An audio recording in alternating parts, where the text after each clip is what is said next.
On repart les amis. Donc on repart avec la concurrence. Nouvelles règles de concurrence face à des entreprises hyper puissantes. Alors il se trouve que il y a un nouveau sujet qui me passionne et qui illustre mais à la perfection cette histoire, c'est notre télécommande. Alors, donc, l'Assemblée nationale se saisit, et il va même y avoir, le Parlement européen se saisit du sujet de la télécommande à partir du moment où, alors j'ai noté les chiffres là il y a quelques instants, alors c'est en France, 40%, alors 81% des téléviseurs sont connectés, et 40% des téléviseurs des Français sont même directement reliés à Internet, sans qu'il y ait besoin de passer par une box des opérateurs. Et les télécommandes de ces téléviseurs nous offrent des boutons pour nous connecter directement sur les applications des grands fournisseurs de streaming, y compris d'ailleurs français. Je ne sais pas s'il y a des boutons salto. Sur la mienne, il n'y a pas un bouton salto, mais visiblement, il est possible qu'il y ait un bouton salto. Et donc, le Parlement va légiférer pour maintenir le pavé numérique sur la télécommande pour qu'on puisse toujours faire 1, 2, 3, 4, 5, 6, 7, 8, 9, 10, etc., etc., etc. Au début, je me suis dit, non mais les gars, c'est... Enfin, l'exemple même... C'est archaïque. Oui, et puis c'est l'exemple même de ce que dénonce le patron d'Erwan, c'est l'État nounou, quoi. Sur la télécommande, tu vas peut-être nous laisser tranquille quand même, voilà. Et en fait... il y a peut-être un sujet. Alors, Erwan, il faut dire d'ailleurs que tu conseilles un certain nombre de chaînes de télé sur cette question. Donc, est-ce que tu peux en parler ou pas, d'ailleurs, très librement oui. Enfin, oui, parce que c'est des problématiques assez différentes, puis de mon point de vue, un point de vue qui n'engage que moi et qui Donc, tout va bien. C'est un vrai sujet concurrentiel. Ça ne veut pas dire qu'il faut... Je ne sais pas si ça doit nécessiter une réglementation, mais c'est un vrai sujet concurrentiel. Il y a... 10, 15, 20 ans, quand on rentrait le soir, on allumait sa chaîne de télévision et déjà à l'époque, il y avait des débats en concurrence pour savoir si TF1 n'avait pas un avantage du simple fait qu'elle est le numéro 1 sur la télécommande et que quand on allume sa télé, on appuyait sur le numéro 1. Et c'était des arguments dans les contentieux concurrence. Donc c'est effectivement une habitude de consommation, on appuie sur la première chaîne. Mais on rentrait chez soi, on appuyait sur la chaîne de télévision et puis on zappait à la télévision. Depuis, il y a les offres en ligne, payantes, gratuites. Donc, il y a des contenus différents.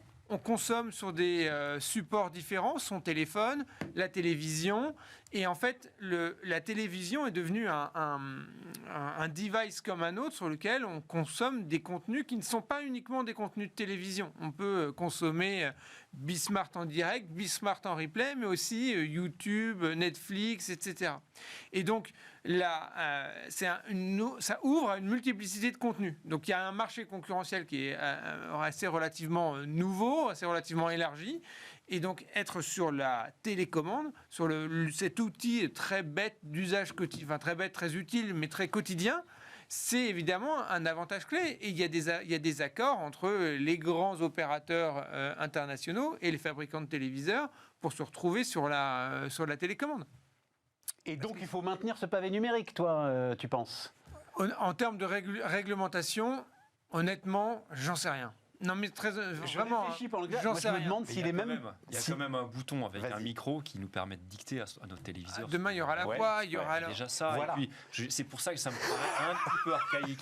Alors, s'il l'avait fait il y a 10 ans, pourquoi pas, mais aujourd'hui, en 2021, et proposé pour 2022 ou 2023 que la France, l'exception, fasse cela et impose. Un règlement européen c'est sur européen. La télécommande. J'ai pas eu le temps de creuser le truc, mais il va y avoir. Je pensais que c'était que français. Non, règlement par contre, européen sur la télécommande, ils en sont capables. Juste un autre exemple dans ce cas-là, qui ferait aussi partie de ce type de question, c'est que si on est, par exemple, je sais pas, si on regarde sa télé à l'aide d'une Freebox, il y a les chaînes qui sont différemment classées, et vous avez des chaînes... les chaînes de la TNT. L'obligation de classement du CSA est une obligation et s'impose à tous les opérateurs. C'est ma question, parce qu'il y a des chaînes d'information en continu qui viennent les unes après les autres, et il y en a d'autres qui sont mises loin derrière. Donc par exemple, vous avez BFM TV et C8, qui est de CNews maintenant, il faut suivre. Je suis pas assez, c'est pour ça. Surtout que CNews quand même. Et loin derrière, il y a LCI. Donc tu me dis que c'est le CSA qui a décidé ça. Je trouve ça un peu injuste pour LCI, pour le coup. Ah non. Ah oui, parce que si on rentre là-dedans, alors là... d'accord. Non, mais je vois que ça doit être parce que TF1 et LCI je vais très vite. Il se trouve que TF1 a commis une erreur historique, n'a pas cru à la TNT. Et donc LCI, dans la première offre de TNT, c'est pour ça d'ailleurs que BFM TV s'appelle BFM TV. BFM TV, normalement, ça devait être une chaîne économique. BFM. Et puis il se trouve qu'LCI n'y va pas sur la TNT. Voilà, parce qu'ils commettent l'erreur historique de ne pas y croire et qu'ils pensent que ça va cannibaliser TF1, enfin bref. Et donc Alain Veil a un coup de génie d'entrepreneur et dit on va faire une chaîne généraliste. Puisque TF1 n'est pas là, on va faire une chaîne généraliste et BFM TV devient ce qu'elle est devenue. D'accord. Quand est venu un deuxième round d'offres, tu te retrouvais derrière les chaînes qui avaient accepté les premières. C'était assez logique. Non, là pour le coup c'était assez logique. Mais je peux t'assurer, Erwan, que quand un canal a été libéré par... alors finalement, je crois qu'elle ne sera pas supprimée, la suppression de France 4, la bataille que tu décrivais il y a 20 ans pour TF1, mais a été homérique. C'était l'obsession de celui qui était mon patron à l'époque, c'est-à-dire Alain Veil, la numérotation. Ça reste un élément fondamental. Et donc peut-être un peu anticoncurrentiel. Donc d'une certaine manière, si tu veux, cette nouvelle économie des chaînes de télé rebat les cartes de la concurrence. Ça reste concurrentiel et je pense que ça l'est probablement moins qu'il y a quelques années. Parce qu'aujourd'hui, j'ai l'impression que les gens, quand ils rentrent le soir, ils se disent pas je veux regarder telle chaîne. Ils cherchent un contenu et ils vont chercher un puis tu n'as plus les préprogrammés sur ton téléviseur connecté, justement. Bon, enfin bref. Donc, nouvelle règle. Alors voilà. Je pensais qu'on allait parler des GAFA. Oui, mais c'est lié, justement. C'est lié. On est dedans. Moi, je soupçonne un petit peu, sans a priori négatif, que dans ce règlement européen, ou en tout cas dans l'ambition qui, je pense, est remontée jusqu'à Margrethe Vestager, il y a l'idée aussi que ça nous embête que ce soit essentiellement des Américains qui soient sur nos télécommandes. Il y a quand même cette idée que ce serait bien que ce ne soit pas Netflix qui soit sur toutes les télécommandes et que ce soit éventuellement un contenu européen. Voilà. Pardon, je n'ai pas regardé le projet européen, mais c'est très clairement ça. C'est-à-dire c'est cette idée que Netflix, Disney vont pouvoir négocier avec Samsung et autres marques de téléviseurs, alors que probablement qu'une chaîne lituanienne aura un peu plus de mal à obtenir d'être sur tous les téléviseurs. C'est donc clairement motivé par ça. Faut-il de nouvelles règles de concurrence face à ces entreprises hyper puissantes ? Non. Bien sûr. Mais il en faut toujours. Et d'ailleurs, les GAFAM sont actuellement sur le chaudron des instances américaines. Joe Biden, par exemple, a nommé à la FTC, dans Federal Trade Commission, l'équivalent de notre autorité de la concurrence, une présidente qui a commencé sa carrière en militant pour le démantèlement de Google, avec 3 activités, en disant il y a un moteur de recherche, il y a de l'intelligence artificielle, il y a du cloud, il faut séparer les 3 en 3 entités distinctes.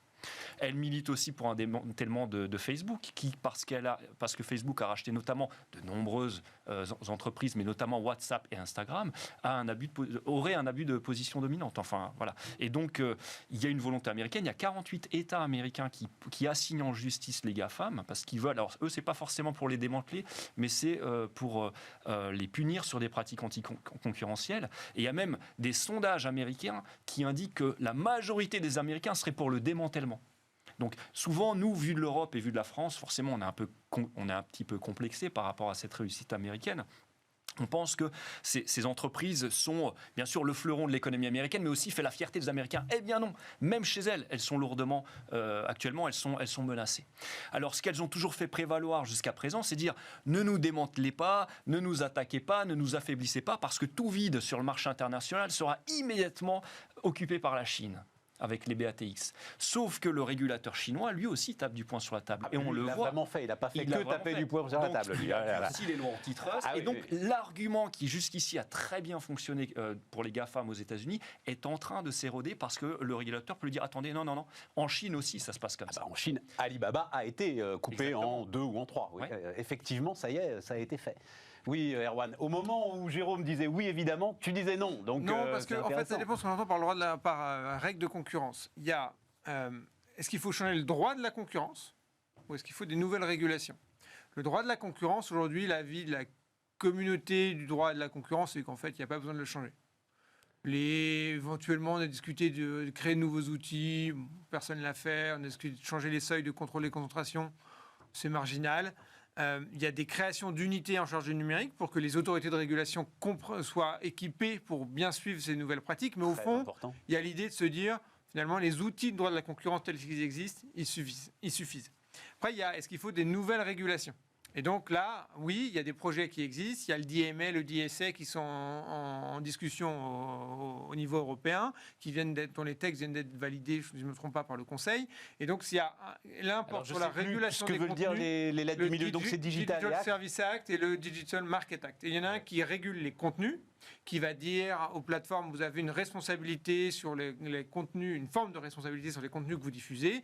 Et l'autre sont des règles de concurrence, de régulation ex-ante, qui dit de manière très sommaire, sur le marché numérique, il y a des opérateurs qui sont tellement importants qu'on appelle des gatekeepers, qu'ils ont un certain nombre d'obligations spécifiques que n'ont pas les autres entreprises. Et c'est une forme de régulation ex-ante qui vient de leur dire qu'il y a certaines choses qu'ils n'ont pas le droit de faire. Et donc ça, oui, il y a des formes de régulation qui apparaissent. Ce qui est intéressant, c'est de prendre un peu la perspective historique. D'abord, ce genre de problématique, interaction entre entreprises puissantes et régulation, c'est pas du tout nouveau. C'est comme ça qu'est né le droit antitrust aux États-Unis, parce que les bouchers de Chicago se plaignaient des trusts qui commençaient à importer de la viande à Chicago. On a dit OK, on va faire des lois pour les démanteler. Et donc c'est une problématique qui est récurrente. C'est comme pour les banques centrales au début. Elles sont... Enfin, ouais, on parle de la Standard Oil, on parle d'IBM, etc. AT&T dans les années 80. AT&T, oui, mais il y en avait une.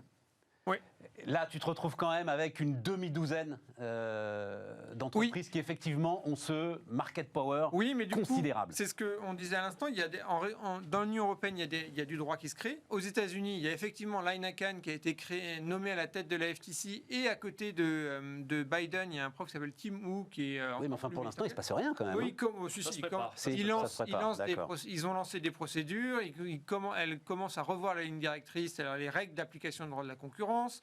Elle commence à engager également une réflexion sur la régulation. Ils iront, à mon avis, pas jusqu'au démantèlement, mais sur la régulation des GAFAM. Donc, il y a une réaction. Ce qui est intéressant, c'est que le président aujourd'hui, c'est celui qui était vice-président à l'époque d'Obama. Et Obama, souvenez-vous, il y avait cette table, ce dîner, où on voyait tous les patrons de la tech en train de trinquer au champagne avec lui. En 20 ans, il y a eu un changement de paradigme aux États-Unis très marqué, porté par Lina Khan et tout un mouvement idéologique universitaire qu'on appelle les nouveaux brandésiens, parce qu'ils se revendiquent d'un juge des années 40 en caricaturant un peu ce qu'il a pensé.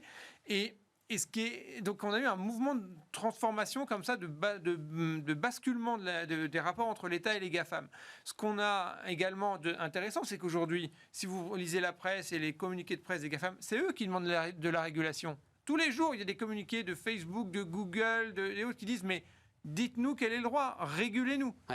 Et ce qui n'était pas du tout le cas il y a 20 ans. Donc on a un basculement là qui est historiquement intéressant. Mais c'est le jeu normal en fait entre les opérateurs économiques et la démocratie. Le diable est parfois dans les détails. Juste en passant, tu parlais de WhatsApp et les téléspectateurs, auditeurs de Bismart j'ai appris il y a 2 jours que en fait WhatsApp était passé au board d'Orange 3 fois quand même pour un éventuel rachat et que Orange avait écarté l'idée 3 fois de suite. Donc voilà, à un moment, il faut aussi une forme de vision pour racheter WhatsApp. Va se servir de WhatsApp pour l'introduction de sa crypto-monnaie, qui autrefois s'appelait le Libra et maintenant c'est le projet Diem. Ouais. Et là, on marche un peu sur les plates-bandes régaliennes de la politique monétaire. Ouais, tout à imaginez. Clément, sur ce sujet. Juste 2 petites remarques. La première, c'est qu'effectivement, il semble y avoir une réaction du côté américain qui est quand même contraste avec les 20 dernières années. Tout le monde ici connaît, même par exemple les analyses de Thomas Philippon sur la tendance quand même, non pas au laxisme, mais en tout cas aux sanctions moindres dans l'application de la politique de la concurrence aux États-Unis, alors même que dans l'Union européenne, elle avait tendance à être beaucoup plus sévère depuis l'ère Draghi et avec l'ère Vestager. Ça, c'est juste la première remarque. Deuxième remarque sur les nouvelles règles. À partir du moment où effectivement il y a de nouvelles pratiques, elles peuvent de manière marginale s'adapter. Les GAFAM pratiquent la forclusion avec beaucoup plus de technicité que les entreprises classiques. Il peut y avoir des pratiques de vente liée qui ne sont pas toujours bien détectées par les autorités de la concurrence. Donc disons que le numérique transforme quand même un petit peu plutôt la détection à la limite que le droit de la concurrence. D'où l'importance de l'expertise dont parlait Erwan tout à l'heure. C'est plutôt la détection des politiques la détection, la mise en application vraiment du droit de la concurrence. Après, sinon, c'est effectivement libre aux responsables des autorités de la concurrence de sanctionner plus durement, tel que l'a fait par exemple Margrethe Vestager, qui a donné des amendes records. Dernière petite remarque, c'est l'article quand même 106 de notre traité du TFUE, qui parle également de la concurrence fiscale déloyale et qui le met dans les 4 entorses à la concurrence. Et là, ça fait écho également à toutes les pratiques de concurrence déloyale qu'ont les GAFAM par rapport à d'autres entreprises, parce qu'elles pratiquent des formes d'optimisation fiscale totalement différentes. Et ça renvoie là aussi à la condamnation d'Apple, qui avait été condamnée. Alors, je crois que le jugement avait été annulé, puis à nouveau, je crois qu'il y a une procédure qui est encore en cours. Ils n'ont toujours pas payé les 12 milliards. 13 milliards d'euros contre Apple. Sur le volet fiscal, il y a quand même le G20 qui Oui, et le G20 ça nous amène effectivement à l'impôt minimum. Non, tout ça est lié et très intéressant. Non, juste un mot, parce que tu citais Thomas Philippon, et le sujet derrière, ce qui met en évidence, c'est qu'en fait, à un moment, ça devient un frein à la croissance. Ça devient un frein, en fait. On est tous ici libéraux. La concurrence est effectivement le premier moteur de la croissance économique. Une des raisons pour laquelle il n'y a aucune des GAFAM qui est européenne, c'est parce qu'au départ, l'Europe voulait fortement réguler l'Internet. Et les États-Unis, ils ont très bien manœuvré. Parce qu'au début, on dit on vous laisse tout faire. C'est un peu le bac à sable des startups. Vous faites ce que vous voulez. Et puis si ça marche, on viendra derrière pour réguler. Alors ils ont un peu trop tardé. Donc ils reviennent, sous l'ère Trump, pas forcément retarder aussi les choses, mais ils ont un peu trop tardé. Mais le fait de laisser faire... Je veux qu'on parle de l'immigration. Alors, j'ai appelé ça, parce que pour le coup, c'est un papier de Tesmar et Landier qui m'a fait énormément réfléchir, que j'ai trouvé ça très intéressant. J'étais comme toi, Erwan, tu l'as écrit, et dans cette émission, on en a souvent parlé, notamment avec Aziz Seni, même si à chaque fois je lui disais, mais Aziz, je veux pas parler d'immigration avec toi, ça fait presque, tu vois, appropriation culturelle. Et donc, j'étais assez sur l'idée... Je l'avais demandé, je discutais avec des gars de la Fédération française du bâtiment, qui te disent... Plus personne parle français sur les chantiers, voilà, sans eux, on ne sait pas. Je dis, mais prenez la parole, dites-le. Dans ce climat qui est aujourd'hui très anxiogène, et les gars me disaient, mais il n'en est pas question, on ne touche pas à ce sujet. Et derrière, Tesmar et Landier disent, derrière l'évidence économique de ce que l'immigration est un bienfait pour la croissance des pays qui l'acceptent, on n'arrive pas à mesurer le choc identitaire, voilà, globalement. Les économistes n'arrivent pas à mesurer le choc identitaire et ne peuvent pas parler de l'immigration sans essayer de mesurer ce choc identitaire. J'ai trouvé ça très intéressant. Et donc, je voulais votre avis là-dessus. Je vais rebondir parce qu'effectivement, j'ai écrit, il y a une tribune il y a quelques jours qui disait l'immigration est une chance pour la France. Mais au fond, moi, je suis complètement d'accord avec Augustin et David, parce que moi, ma chronique se finit par cet apport économique ne résume pas la question migratoire. Moi, ce qui me choque, c'est qu'aujourd'hui, on ne parle que de l'aspect identitaire dans le débat public. Quand on regarde les débats politiques, on ne parle que du volet identitaire. Et évidemment, il existe ce volet identitaire, mais il n'y a pas que ça. Et c'est plutôt le message-là que je voulais faire passer dans la tribune. C'est-à-dire qu'il y a aussi un volet économique, et que dans ce volet économique, l'immigration, c'est un atout pour la France. Une fois qu'on a dit que c'est un atout, effectivement, ça ne résume pas la question migratoire.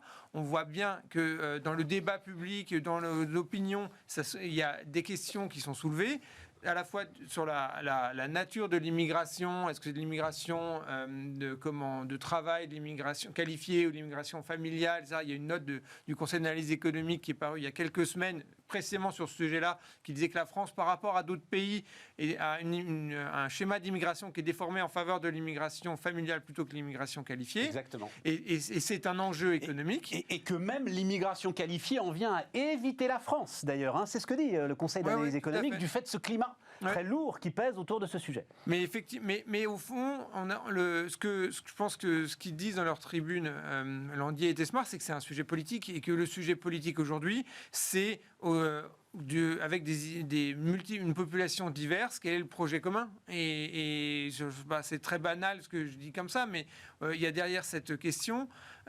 derrière cette question migratoire, il y a la question démocratique. La démocratie, c'est Pierre Manant qui l'écrit, il y a besoin d'un corps démocratique.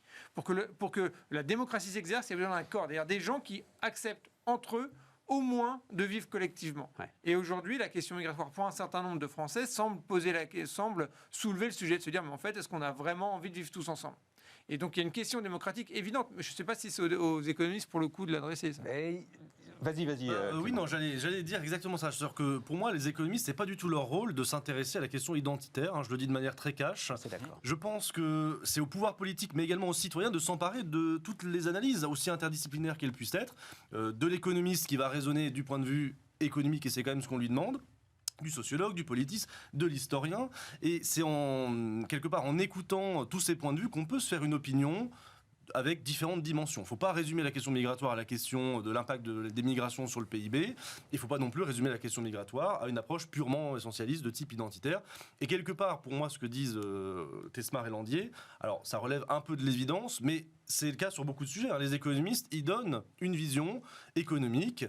Et voilà, le risque, c'est de s'enfermer dans cette vision-là, mais je crois qu'ici, on est tous convaincus sur le fait qu'il n'y a pas que cette vision-là. Alors, c'était pendant notre pause, ce que tu disais sur le pouvoir d'achat. C'est-à-dire l'économie. Tout à fait. Vas-y, mais. Oui, sur le pouvoir d'achat, on peut avoir le même raisonnement. On a effectivement plutôt des études qui montrent que le pouvoir d'achat s'améliore pour l'ensemble des ménages français et même à un rythme plus élevé pour le premier décile par rapport au 9e. Quasiment le double en termes d'augmentation du pouvoir d'achat. Mais en même temps, l'économiste, il va pas. Voilà, ça c'est son rôle de. Voilà, pouvoir convaincre les gens de ce que leur pouvoir d'achat s'améliore. C'est pas ni audible, ni forcément le sentiment perçu. Donc, il y a forcément parfois un dialogue difficile entre l'économiste, en particulier dans les travaux universitaires, et puis le citoyen. Encore une fois, pour moi, l'économiste, il doit rester dans sa spécialisation, dans sa tâche, même si, encore une fois, je ne dis pas que l'économiste doit rester dans son laboratoire. C'est pas du tout le sujet. Je dis simplement qu'il doit rester sur des problématiques économiques qui sont déjà très larges et laisser à ses autres collègues chercheurs dans d'autres sciences sociales ou dans d'autres sciences humaines l'émission d'étudier les autres caractéristiques d'un phénomène. Oui, je souscris entièrement à ce que vient de dire Clément. Et cela dit, les différents universitaires, appelons-les comme ça, qui travaillent en sociologie, en politique, etc., ils ont tous une teinte universaliste. Et c'est en ça que malgré le champ disciplinaire dans lequel ces questions sont traitées, il peut y avoir un décalage entre ce que pense la population, concrètement l'ouvrier qui est au SMIC et qui est au chômage et qui sent que son emploi finalement peut-être qu'il a été menacé par une immigration, et puis le discours qui vient d'en haut qui dit non, mais écoutez, adhérez aux valeurs universalistes, etc. Oui, voilà. Donc quelque part, il peut y avoir un décalage malgré le champ, mais sinon je souscris entièrement à ce que tu dis. Et c'est d'ailleurs exactement, quasiment la phrase que prononce Éric Zemmour dans son clip de campagne. Vous serez méprisés, les universitaires, les sociologues vous diront que vous êtes des racistes, etc. C'est exactement le discours qu'on peut entendre entre cette France, entre guillemets, du haut au sens intellectuel, universitaire, etc., et ce que ressentirait le peuple. Et il y a peut-être aussi un besoin, alors là pour le coup en économie, d'études franco-françaises, parce que souvent on se raccroche à des études qui ont été menées ailleurs, mais les conditions sont ailleurs. Par exemple, il est démontré très largement qu'aux États-Unis, l'immigration a fortement participé à la croissance de l'économie américaine. Pour autant, c'est pas la même histoire en France. Pourquoi ? Parce qu'aux États-Unis, le visa du travail, il est soumis à la démonstration du talent. C'est-à-dire qu'une entreprise ne peut accueillir un travailleur venu de l'étranger seulement si elle démontre aux instances administratives qu'il y a un besoin de cette personne pour répondre à un service et que personne aux États-Unis n'est actuellement libre sur le marché du travail pour pourvoir cet emploi. Donc il y a des barrières à l'entrée qui sont très fortes, et par ailleurs il y a une espèce de pot de miel, c'est-à-dire que quel que soit dès que vous avez une micro-qualification aux États-Unis, vous gagnez tout de suite beaucoup plus. Un ingénieur en moyenne aux États-Unis gagne 5 fois plus que le salaire minimum légal. En France, c'est moins de 2 fois plus, c'est 1,8 fois plus le salaire horaire. Donc forcément, les États-Unis, ils attirent les talents du monde entier, et puis il faut une barrière à l'entrée. Alors bien sûr, la croissance, elle est boostée par cette immigration. En France, on a fait le choix du regroupement familial, mais qui peut se défendre. C'est ce que disait Erwan aussi. Il n'y a pas que des considérations économiques. Ça se défend aussi du point de vue, bien sûr, pour le bien-être des familles. Oui. Mais forcément, aussi la participation à la croissance française, elle est largement moindre. Tu peux pas non plus mettre de côté le sujet géographique, c'est-à-dire tu dis bien barrière sûr. À l'entrée, mais aussi solide barrière géographique. Quand on cite comme modèle l'Australie, c'est assez simple d'avoir une politique migratoire contrôlée quand tu es en Australie. C'est assez simple quand tu es au Canada. C'est un peu plus simple, même s'il y a une immigration illégale massive aux États-Unis, mais c'est quand même un peu plus simple aux États-Unis que quand tu es un pays comme la France. Voilà. Bon, mais alors, une fois qu'on a dit ça, ce sujet de l'immigration, est-ce que ça ne va pas devenir, et ça nous permettra de boucler la boucle, un sujet central ? Je lisais là ce matin que le Vietnam manquait d'ouvriers du fait de la pandémie. Il y a 1 milliard de personnes qui vont se mettre en mouvement d'une manière ou d'une autre. Enfin voilà, sujet central pour nos modèles économiques. Est-ce que vous êtes d'accord là-dessus ? Il faut aussi préciser que la France, mais ça tout le monde le sait, c'est de loin pas le pays c'est de loin pas le pays qui est le plus sujet aux pressions d'immigration. Si vous regardez les mouvements de population qu'il y a en Asie, en Amérique latine et en Afrique, c'est largement supérieur à ce que nous connaissons en Europe. Il faut quand même désamorcer un petit peu le truc. Sujet central, avec une spécificité française qui est, à mon avis, une société figée et des problèmes structurels qui font que L'intégration d'un million de migrants en Allemagne, ça a posé beaucoup de problèmes. Au moment où ils sont arrivés, on n'entend plus parler depuis. Il n'y a pas de crispation identitaire comme ça en Allemagne. C'est très clair. Attends, je rajoute, dans le contrat de coalition, il est clairement dit que l'Allemagne doit devenir un pays d'immigration. Exactement. Voilà, c'est écrit noir sur blanc. Oui, ils ont un problème de natalité, de vieillissement de la population. On l'aura aussi. Oui. Pardon. Non, mais donc je veux dire qu'il y a aussi une spécificité française qui tienne à des difficultés, des problèmes structurels, et que tant qu'on n'aura pas réglé tous ces problèmes de mobilité sociale, etc., ces questions se poseront. Ça ne veut pas dire que si on a une mobilité sociale parfaite, il n'y aurait plus de question d'identité, mais ça, je pense que ça joue beaucoup. Clément ? Oui, peut-être que finalement la migration va devenir, malgré ce qu'on disait parfois sur la crise de la Covid, qui tendrait peut-être à relocaliser certaines activités, au revenir au national. Peut-être que finalement, il y aura davantage de migration internationale. Je ne parle pas forcément de la France, au niveau international. Et peut-être que c'est une des dimensions de l'hypermondialisation future dont on n'a pas encore vu finalement toute l'ampleur. Il est possible que le facteur... si vous voulez, pour le dire de manière un peu théorique, on fait souvent l'hypothèse, ou pas d'ailleurs, que le facteur travail est parfaitement mobile. Ou alors l'inverse, qu'il est immobile internationalement. Peut-être qu'un jour, on sera dans un monde où il sera vraiment totalement mobile d'un point de vue international, ou à l'inverse, pas du tout. Et ce que je voulais dire par rapport à la crise de la Covid, c'est qu'on a vécu plutôt une forme de repli national contraint par les mesures sanitaires. Et en même temps, rien ne dit que s'il y a vraiment des besoins, même le Vietnam a des besoins effectivement de main-d'œuvre, rien ne dit qu'il n'y ait pas davantage de migration à l'avenir vers une forme d'homogénéisation finalement de ce point de vue-là de la main-d'œuvre au niveau mondial. Et si on ne l'accepte pas, c'est le travail qui partira. C'est ça. Ouais. Merci messieurs pour cette émission théorique. Demain, Aurélie Planex, et puis on se retrouve lundi avec une série d'interviews. Tiens, on reparlera d'ailleurs de Banque Centrale. Donc à lundi en ce qui me concerne, et à demain avec Aurélie.